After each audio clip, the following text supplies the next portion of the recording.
Yeah, I thought, I'll never see these people again. Oh, we all got back on the plane when it was time to, when the storm was over. Yeah. Whoops. It's a struggle. You guys are a hard crowd, I'm telling you. I'd do about anything for my kids. When they were little and they'd have a Kool-Aid stand, I'd dress up in something funky and walk around the block and come back and buy a glass of lemonade. So when my oldest daughter Liz had a garage sale in Chicago, I got an early morning flight and flew to Chicago. Aww. I got into my get up in the back of the taxi.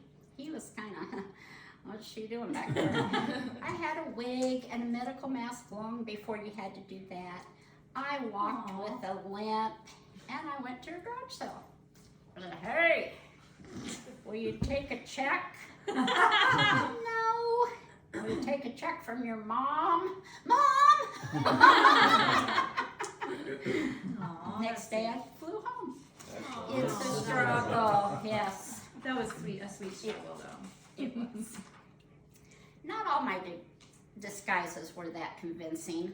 My old man outfit didn't fool my 5-year-old granddaughter Bailey.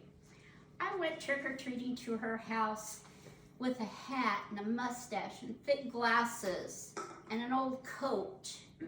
Bailey looked out the window and said, Mom, Grandma's here. It's a struggle. How much more time do we have? Are you waiting on me? No, you're good. Okay. I was a switchboard operator at a refinery in Kansas for 20 years. People would often call up and ask, they just want to talk about their oil checks and how much money they were going to get. And they just launch into questions, not knowing I was just the receptionist. One guy called without any introduction. He says, I have a question for you. I said, you gonna ask me out for Saturday night? No. 2 weeks later, he called again. He says, I am gonna invite you out for Saturday night. I said, okay. He lived 2 hours away and we agreed to meet at a restaurant. His name was Simon Crowder.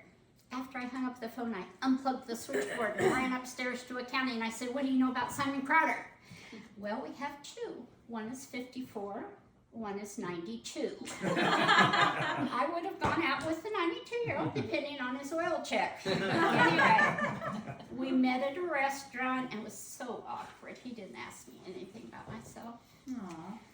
I said, well, he'd driven 2 hours. I thought, I should make the evening last. I don't know what he had in mind, but I said, hey, let's go play bingo at the VFW.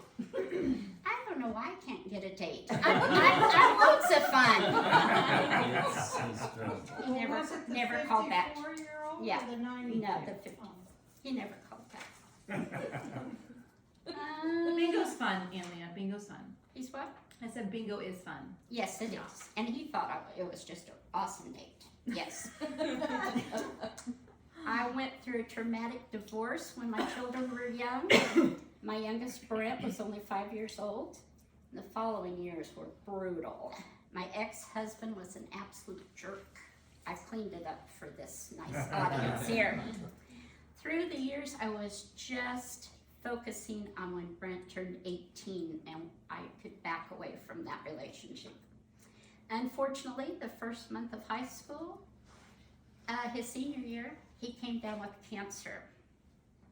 The clock on our co-parenting started over again that day. Several years of chemo and radiation followed. We were at the Mayo Clinic and MD Anderson in Houston. Let me tell you, hanging out with your ex-husband with a sick child is not fun. I always tried to be civil to his dad, but after years of putting up with his crap, I just couldn't take anymore. Have any of you been to the Mayo Clinic in Minnesota? Okay. It is like a small city. I knew they had a store, and I was pretty sure they had what I needed. Through the maze of hallways and elevators, I got madder and madder. As I headed back to Brent's room, I borrowed a scrub top from Nurse. stole some gloves off an unattended cart. Yeah. Well, I did.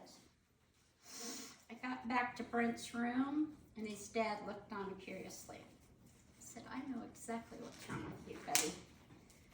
I can diagnose it right now. Yep. You are full of it. Bend over. Bend over.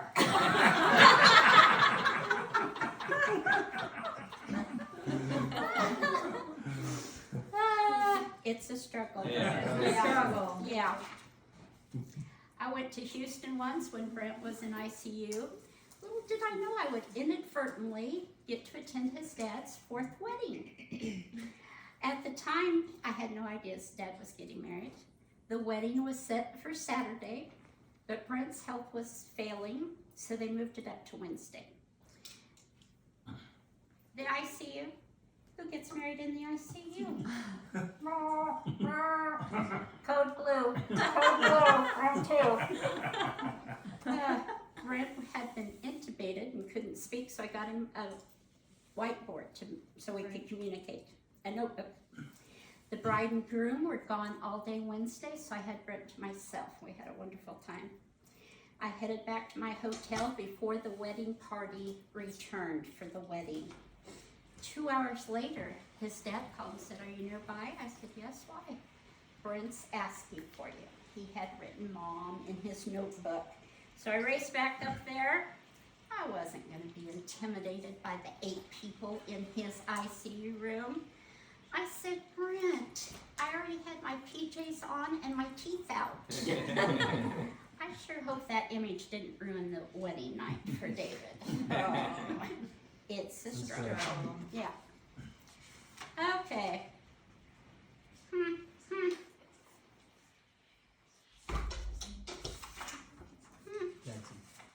The taxi, yes.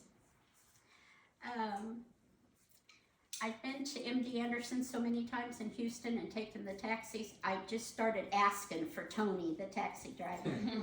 And we had a good time together. And I was always kidding about trying to find a man.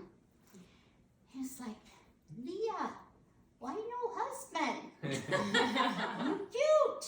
You funny. You lesbian?"